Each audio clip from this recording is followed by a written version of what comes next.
Devils de New Jersey sont aujourd'hui second derrière Boston de la conférence Est avec 26 points, 60 buts marqués. C'est la deuxième meilleure attaque de la NHL. C'est ma première. Non, quatrième, pardon. Quatrième. Égalité avec les Stars. Et 39 buts encaissés, plutôt pas mal. Qu'est-ce que tu penses, toi, Jordan, de cette équipe de New Jersey? Bah, cette équipe de New Jersey, elle est absolument incroyable. Je pense qu'on n'attendait pas à ce niveau. Et si tu regardes un petit peu alors, je vais parler avant tout de la défense de New Jersey, qui est vraiment très bonne. Quand tu regardes un petit peu le top 10 des joueurs, enfin du plus-minus des joueurs de la ligue, donc le plus-minus, c'est un indicateur qui, chaque fois quand un joueur est sur la glace et que son équipe marque, il prend +1. Quand il est sur la glace et que son équipe prend un but, le plus-minus est réduit de 1. Donc dans le top 10 de la ligue, tu as quand même 4 joueurs des Devils avec Jonas Siegenthaler, Nico Hischier, Thomas Tatar et Ryan Graves. Graves. Graves. Je sais pas, G-R-A-V-E-S, j'aurais dit Graves. Bref. Oui, c'est Graves. Ok. Bon, bref. Donc, ça montre que c'est quand même, ces 4 joueurs-là ont quand même un plus-minus supérieur à 10, ce qui est quand même plutôt incroyable. Et en fait, je ne sais pas compter parce qu'il y en a 5. Non, pardon, Jesper Bratt arrive et est 13e. Donc, ça fait quand même. C'est déjà pas mal. C'est déjà pas mal, ouais. Ça fait donc, en fait, là, individuellement, en tout cas, des joueurs, un socle de joueurs que quand tu le mets, tu sais que ton équipe va marquer en tout cas beaucoup plus que ce qu'elle ne va encaisser de buts. Et ça te fait quasiment 20 minutes où tu es 20 ou 20 minutes par match où tu es ultra dominant. Et si tu gères encore mieux tes rotations, tu peux quasiment te dire que pendant une bonne moitié de match, tu sais qu'offensivement ça va être super fort, que défensivement ça va être très bon aussi. Et moi je trouve que j'aime beaucoup la manière dont cette équipe elle est construite. On n'a pas parlé aussi de Jack Hughes, on devrait. Parce que je trouve que c'est peut-être plus que Hischier, parce que Hischier a des très bonnes stats évidemment, mais je trouve que Hughes presque est encore plus impressionnant en termes de hausse de son niveau de jeu. Ouais, non, c'est clair. Il est déjà très bon, mais là il est en train de franchir un cap. Hughes est beaucoup trop fort l'année dernière, 56 points en 49 matchs. Après, il s'est très vite blessé au cours de la saison. Il avait été très bon, mais il s'est cassé de la jambe. Et là, cette saison, c'est déjà 18 points en l'espace de 16 matchs sur le second trio. Après, il apporte évidemment une dimension défensive un peu moins bonne que celle de Nico Hischier, son capitaine. Mais en tout cas, pour revenir sur le gros plan, je trouve que les Devils ont fait un travail de profondeur via leur GM quand même, Martin Brodeur, plus ou moins, qui est genre la légende du club avec Stephens notamment, ou Brandon Shanahan. Mais ils ont travaillé en profondeur. Ils n'ont pas fait dans les grosses stars. Ondrej Palat n'est même pas là, je vous propose, comme jeu de mots. Et pourtant, donc c'est censé être leur meilleur joueur. Ondrej Palat, sur papier, c'est celui qui touche le plus avec Dougie Hamilton. Et il n'est pas là depuis le début de saison quasiment. Il a joué très vite fait avant de se blesser à l'aine. Mais ils arrivent quand même à garder le niveau avec un Zetterlund rookie qui est vraiment très impressionnant. Sur le premier trio, il a déjà marqué 6 points en l'espace de 11 matchs. Mais après, ils ont une profondeur de dingue. Tu regardes même le quatrième trio, ils ont l'ami Miles Wood, j'avais oublié son prénom, pardon. Ils ont l'ami Miles Wood qui avant jouait sur le deuxième trio offensif. Sur le troisième trio offensif, ils ont Eric Aola qui l'année dernière, chez les Bruins, qui sont allés en playoff, jouait sur le second trio avec Pasternak, avec DeBrusk, ou Tyler Hall DeBrusk, enfin, ça a beaucoup bougé, mais en tout cas, il jouait sur le deuxième trio des Bruins, et aujourd'hui, il est sur le troisième trio des Devils. Ça montre qu'il y a eu vraiment un gros switch par rapport à la saison dernière, un changement de dimension, et même au niveau des défenseurs, évidemment, les mecs commencent à prendre un peu d'expérience. Tu parlais de Siegenthaler, il a que 25 ans, mais ça fait quand même maintenant près de 1, 2, 3, 4 saisons. C'est la 4e saison déjà dans la Ligue nationale. Donc c'est très bien.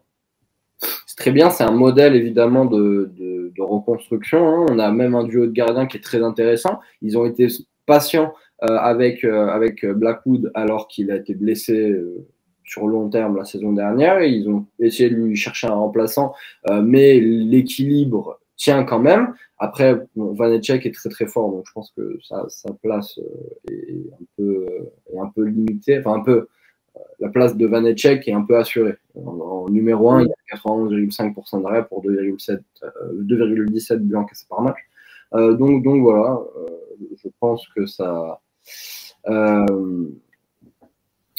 va cliquer après toute la saison. On voyait l'année dernière déjà des bribes de très bon travail avec des joueurs qui sont vifs, avec des joueurs offensivement qui sont très forts. On a maintenant les fruits un peu de ce travail-là. Ils ont su couper les joueurs qu'il fallait couper et garder les joueurs qu'il fallait garder. Tu vois, on a des joueurs comme Johnson qui sont plus là. Il y avait pas mal de talents offensifs qui n'ont pas gardé tout simplement. Mais tout bénef évidemment pour eux. Même Piqué Souban, des joueurs comme ça. Donc voilà, les Devils c'est 10 sur 10. Est-ce que tu y crois pour un peu plus pour dans la saison? Tu les vois comme très sérieux ou alors tu as tendance à voir plus toi, Jordan? Pour l'instant, ils sont en 10-0 et en plus de ça, il faut quand même un petit peu rendre aux Devils ce qui est aux Devils. Le dernier match qu'ils ont perdu, c'était contre les Capitals. Ils ont réussi à être en 10-0 en battant du coup l'Avalanche chez eux. Ils ont été gagnés aux Oilers, ils ont été gagnés à Calgary. Donc ils ont été gagnés à Détroit, parce qu'ils sont quand même pas des matchs faciles. Donc ils réalisent pour l'instant, je dirais, une série qui est parfaite et qui en plus est face à des équipes, face à des concurrents sérieux. Donc ouais, j'ai envie d'y croire. Moi maintenant, ce qui me... je ne sais pas, parce que je n'ai pas regardé les contrats en détail des joueurs. Effectivement, tu mentionnais la profondeur. Je pense que le problème de cette équipe du New Jersey, c'est que s'ils ont des contrats qui arrivent à échéance, les joueurs vont sans doute demander plus parce qu'il y a des équipes qui seront prêtes à leur offrir plus. Et là, ça va être toute la difficulté, parce que je ne pense pas que cette équipe, même si elle est très très forte, je pense pas que cette équipe aura la maturité une fois arrivée, si elle parvient en série, une fois arrivée en série pour prétendre au titre. C'est un peu le problème de ces équipes. On a vu l'exemple, par exemple, avec Toronto, qui a dû perdre un peu de sa profondeur pour pouvoir signer d'autres joueurs et contrebalancer un peu ce truc-là. Ils ont perdu notamment Mikheyev par rapport à ça.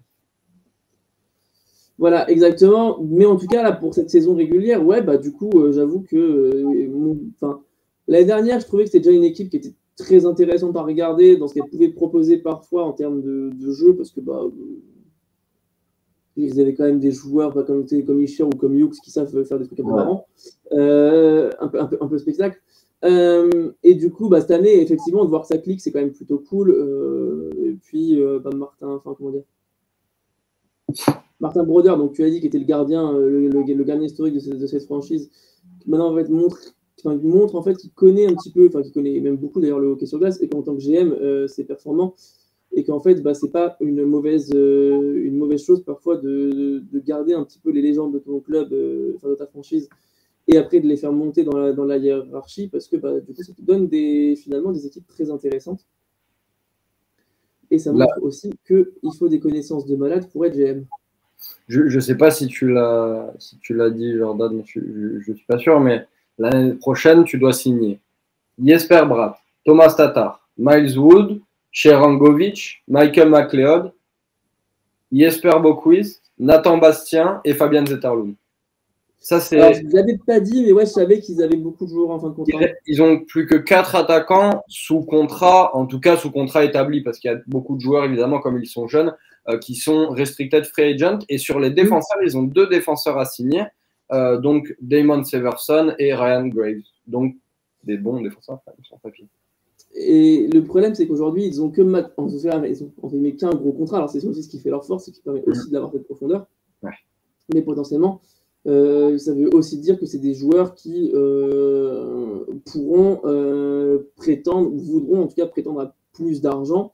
Et donc, je pense que les Devils auront un arbitrage à faire. Ça ne veut pas dire qu'ils le feront mal ou qu'ils ne le feront pas, mais Mais en tout cas, pour moi, sur cette saison, ça devrait rester fort. En tout cas, tant qu'il n'y a pas de temps qui sont épargnés par les blessures, Voilà. ça devrait rester fort.